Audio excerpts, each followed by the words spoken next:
Okay, so I have a 2007 Chevy Impala with the dual climate control.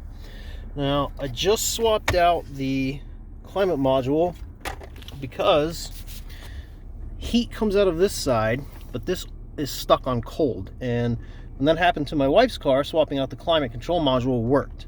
However, I'm thinking it's something different because if I change this, I think I know what this noise is, but I'm not 100% sure. There it is.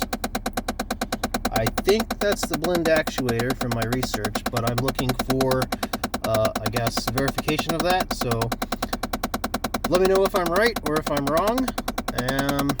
Yeah, thanks for your help. Oh, yeah, this goes on for like several minutes. It just doesn't quit until I flip this back up. So, all right, thanks.